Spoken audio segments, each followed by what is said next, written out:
बिस्मिल्लाहिर्रहमानिर्रहीम अस्सलाम वालेकुम। Welcome to quick review. और आज क्विक रिव्यू के अंदर जो हम टॉपिक देखने लगे हैं वो है पाकिस्तान रेजोल्यूशन, यानी कि जिसको लाहौर रेजोल्यूशन या करारदाद लाहौर भी कहा जाता है।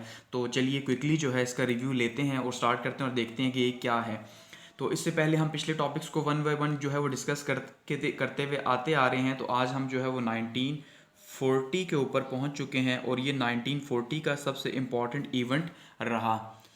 तो अब सबसे पहले अगर बात की जाए कि भाई जो लाहौर रेजोल्यूशन है ये क्या है, तो करारदाद लाहौर हम ये जानते हैं कि 23 मार्च 1940 को जो है वो एक करारदाद पेश की गई लाहौर के मंटो पार्क के अंदर, जिसमें मुतालबा किया गया कि भाई एक आज़ाद रियासत जो है वो बनाई जाए जो हिंदुस्तान के अंदर है, जिसको जो है वो कहा जाता है लाहौर रेजोल्यूशन।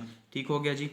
अब अगर हम इसके बैकग्राउंड की बात करेंगे, इससे पहले लाहौर रेजोल्यूशन से पहले जो है वो कौन सा इंपॉर्टेंट इवेंट रहा, तो उसमें हम क्या देखते हैं कि बैकग्राउंड के अंदर हमने ये देखा कि 1939 के अंदर जो है वो वर्ल्ड वॉर सेकंड स्टार्ट हो गई। ठीक है जी। यानी कि सबसे इंपॉर्टेंट इवेंट जो चल रहा था वो इस टाइम पे वर्ल्ड वॉर का था, क्योंकि वर्ल्ड वॉर सेकंड 1939 में स्टार्ट हुई।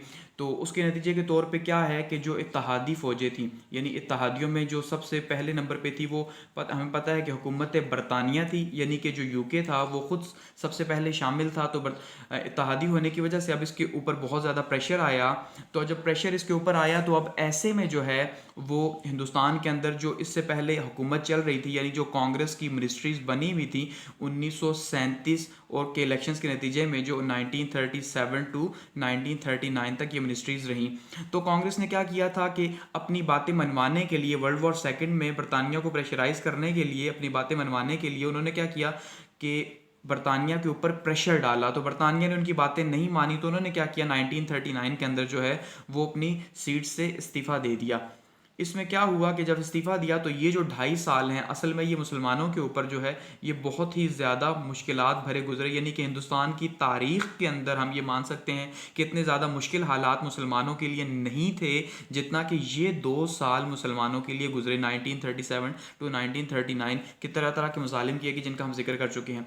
अब ऐसे में क्या हुआ कि इससे पहले तो मुस्लिम लीग बार बार ये कह रही थी कि वो वाहिद नुमाइंदा जमात है, वाहिद नुमाइंदा जमात है, लेकिन कोई इतना ज़्यादा मान नहीं रहा था, या जो मुसलमान थे हिंदुस्तान के वो बहुत ज़्यादा सपोर्ट नहीं कर रहे थे। अब जब बहुत ज़्यादा सपोर्ट नहीं मिल रही थी तो बहुत ज़्यादा मुश्किल भी थी।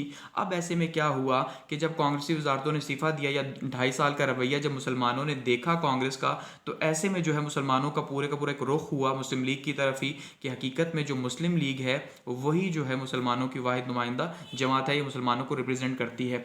तो 1939 का यानी इंपॉर्टेंट इवेंट चल रहा था। तो ये पूरे का पूरा जो बैकग्राउंड है हमें ये बताता है कि जो लाहौर रेजोल्यूशन है ये जब हुई तो इसमें क्या हुआ कि सबसे इंपॉर्टेंट चीज़ जो थी कि इसमें तादाद बहुत ज़्यादा इंपॉर्टेंट थी।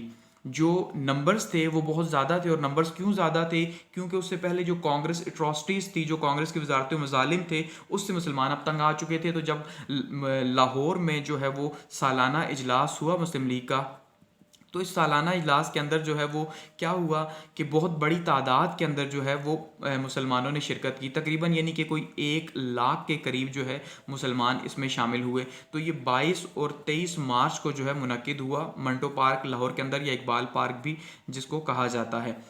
अब क्या हुआ कि जब ये मुनक्किद हुआ तो इतनी बड़ी तादाद में जब वहाँ पे मुसलमान मौजूद थे, तो कायद आज़म जो हैं उन्होंने क्या किया जी, कायद आज़म ने वहाँ पे अपनी एक स्पीच दी, और उस स्पीच के अंदर कायद आज़म ने क्या वाजे किया, कायद आज़म ने 2 बातों को वाजे किया। एक ये कि मुसलमान जो हैं, मुसलमान हर लिहाज से एक जुदागाना कौम है। ठीक है जी। अब ये सबसे इंपॉर्टेंट चीज़ उन्होंने बयान की कि भाई मुसलमानों का जो सोशल सिस्टम है वो आपसे मुख्तलिफ है, हिंदुओं से जो है वो मुख्तलिफ है सोशल सिस्टम। मुसलमानों का उठना बैठना, शादी ब्याह, खाना पीना, हर चीज़, कस्टम एंड कल्चर, वैल्यूज़, हर चीज़ जो है वो मुख्तलिफ है हिंदुओं से, तो ये एक साथ कभी नहीं रह सकते। और दूसरा उन्होंने क्या मुतालबा किया कि भाई जो शुमाल मशरकी हैं,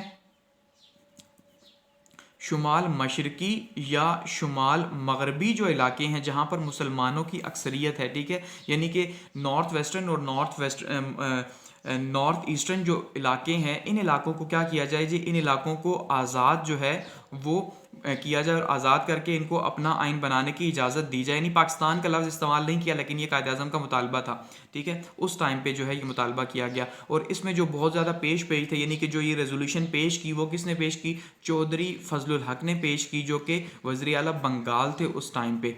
ٹھیک ہے، انہیں شیر بنگال بھی کہا جاتا ہے. تو انہوں نے جو ہے یہ ریزولوشن اس ٹائم پہ پیش کی کہ بھائی ہمیں جو ہے وہ الگ الگ جو ہے وہ وطن چاہیے جس کے اندر مسلمان الگ ہوں اور ہندو الگ ہوں. تو یہ ریزولوشن پیش کی گئی اور اس کو بہت بڑی تعداد میں جتنے بھی وہاں مسلمان لیڈران موجود تھے یا جتنے بھی لوگ تھے تائید کنندگان، ان سب نے مانا کہ ہاں بھائی ایسا ہی ہے کہ اب ہمیں ہندوستان کے اندر جو ہے وہ آزاد ریاست چاہیے.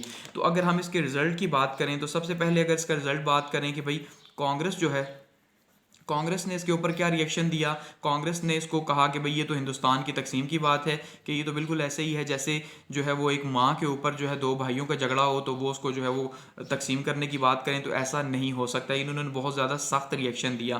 اسی طرح سے اگر ہم بات کریں مسلمانوں کی ریئیکشن کی، تو مسلمان بہت زیادہ خوش تھے سوائے علماء ہند کے جو ہیں، ٹھیک ہے، یعنی کہ جو علماء ہند تھے انہوں نے اس کی تائید نہیں کی، انہوں نے مخالفت کی. باقی تمام کے تمام نے جو ہے ان کی تائید کی. اس کے علاوہ اگر ہم بات کریں انگریزوں کی، تو انگریزوں نے جو ہے وہ اس کے اوپر زیادہ توجہ ہی نہیں دی. انہوں نے کہا بھائی ٹھیک ہے، ایونٹ ہے، ہو رہا ہے، کوئی ایشو نہیں ہے، ہوتا رہے. تو انہوں نے اس پہ بہت زیادہ توجہ نہیں دی. لیکن اس کے بعد جو ہندو اخبارات تھے، خاص کر کے ان کی بات کی جائے تو ہندو اخبارات نے کیا کیا جی، ہندو اخبارات نے اسے قرارداد پاکستان کا نام دیا. ٹھیک ہے، یعنی کہ انہوں نے اسے پاکستان کی ریزولوشن کا نام دیا اور بعد میں پھر قائد اعظم نے جو ہے وہ وہی نام جو ہے قائد اعظم نے پاکستان کا اڈاپٹ کیا. کیونکہ پاکستان کا جو نام ہے ہم یہ جانتے ہیں کہ یہ 1933 کے اندر جو ہے وہ چودھری رحمت علی جو ہے وہ دے چکے تھے تمام کے تمام جو مسلمانوں کی اکثریت کے علاقے تھے ان کے پہلے پہلے حروف کو ملا کر. ٹھیک ہے، تو یہ کیا ہوا جی، یہ لاہور ریزولوشن تھی. یعنی کہ اس کا بیک گراؤنڈ کیا تھا، ورلڈ وار سیکنڈ چلی، اس کے انجے کے طور پہ کانگریس منسٹریز نے ریزائن کیا، مسلمانوں کی بری حالت تھی. ایسے میں ریزولوشن ہوئی، بہت بڑی تعداد میں جو ہے وہ مسلمان اس میں شامل ہوئے. چودھری فضل الحق نے جو ہے انہوں نے ایک ریزولوشن پیش کی جس میں مشرقی اور مغربی جو ہے مسلمانوں کے علاقے تھے ان کو آزاد ریاست بنانے کا مطالبہ کیا. اور قائد اعظم نے بتایا مسلمانوں کی جداگانہ حیثیت کے بارے میں، ان کے سوشل کسٹمز کے بارے میں. اور ایسے میں اس کا رزلٹ کیا آیا کہ بھائی کانگریس نے اس کے اوپر بہت زیادہ تنقید کی، مسلمان اس کے اوپر بہت زیادہ خوش تھے سوائے علماء ہند کے، اور انگریز جو ہے انہوں نے توجہ نہیں دی. ہندو اخبارات نے اسے پاکستان کا نام دیا اور بعد میں قائد اعظم نے پاکستان کا نام ہی جو ہے اس کے لیے آگے لے کے چلے، اور جو پاکستان کا نام ہے 1933 کے اندر چودھری رحمت علی سے پہلے دے چکے تھے. یہ ہے لاہور ریزولوشن.